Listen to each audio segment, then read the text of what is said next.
G'day YouTube, Warbles on a lot here. I've just watched Forever Wolf Films' latest upload regarding new information on the death of Derived Energy. What she says is that she's received an email from somebody who's told her that his ashes are about to be scattered in the ocean, and that's a good thing because he was a traveller and now he can go anywhere on Earth. Along the coastline at least. And she also says that this person, when she asked this person, you know, like what did he say in his suicide note, because the Indonesian authorities reported that he left a suicide note. And this person, unnamed, has told Amanda that there was no suicide note. It was a letter to the social worker promising to do a better job attending social work, social therapy interviews. So apparently there was no suicide note, therefore the Indonesian authorities lied, because the press release, several press releases consecutively claimed that he had left, quote, a suicide note. After the various translations of him having been found drowned in a bucket, drowned in a tub, drowned in a plastic tub and then drowned in a bathtub, Greytex, I think it was, came up with a translation that said DE had been found, quote, in crab position, with his head and abdomen under the water. Now, having been a redneck at the seaside as a kid, I know one thing about crabs is they walk sideways. So perhaps found in crab position means found on his side. Maybe, yes, perhaps, possibly.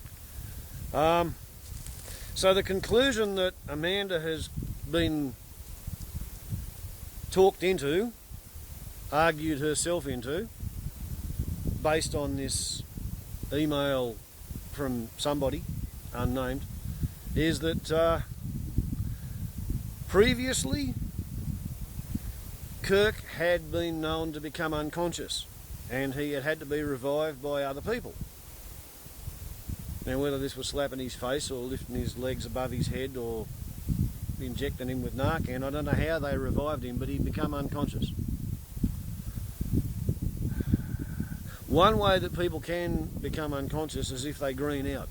If they haven't smoked any strong pot for a long time and all of a sudden they have a small amount of very strong pot, they can in fact green out.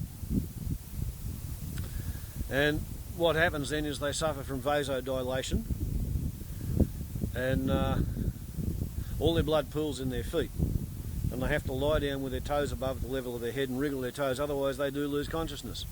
Now DE was in the rehab centre because he'd been put in jail for smoking cannabis, and he was in a country where cannabis is illegal, so maybe he hadn't had a smoke for a long time, like since before he left England, and maybe, possibly, perhaps, the first time somebody gave him a joint to suck on when he was in Indonesia, he greened out and he fell over and he fainted.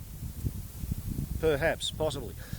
Another reason why people quite often require to be resuscitated, woken up by their friends, is what's called an opiate overdose.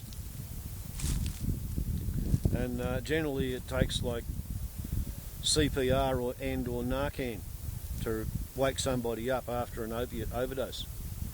So is it the current theory that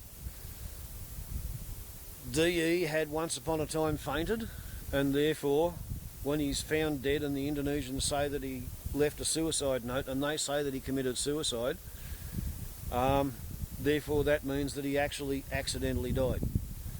Has it not occurred to these would-be, wannabe, wibniferese artists that if there was any possible way the Indonesians could have come up with an explanation that didn't involve him suiciding while unsupervised in their drug rehab centre, they would have leapt on it? If they had have found during the autopsy any kind of a brain lesion or blood chemistry indication that he was likely to be fainting, like if he was extremely hypoglycemic, if he had undiagnosed diabetes, that would have caused him to faint, maybe, perhaps. And yeah, sure, people do faint and fall asleep and drown in bathtubs. Generally, though, it's because of over-ingestion of some kind of drug. They get drunk and they fall asleep in the bath and they drown.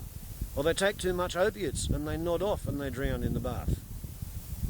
Or like maybe he was an undiagnosed epileptic and he had a fit, but then there'd be water splashed all over the place. I mean, if there was any way the Indonesians could have pinned it on anything other than suicide, they would have. The fact that the alleged suicide note was not actually a suicide note indicates that the Indonesian government is actively covering something up, and they know what they're covering up. My gut feeling is that Derived Energy failed to pay a bribe. Maybe he had promised to pay it, maybe he had been paying smaller amounts of it or earlier installations. But my feeling is that he figured that he was just about to be released and therefore he did not need to pay any more bribes. And that's why he woke up dead.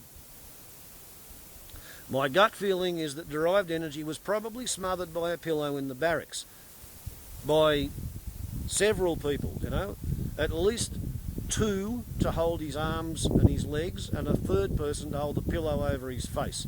Once he was dead, then they've shifted him to the bathroom and they've set him up so that it looked like he was drowned. That is my total speculation and conjecture based on the fact that I'm not as silly as I fucking ask any of the kangaroos who come to me to share my food for breakfast. Warbles on a lot to YouTube. Amanda, wake up to yourself. Ciao.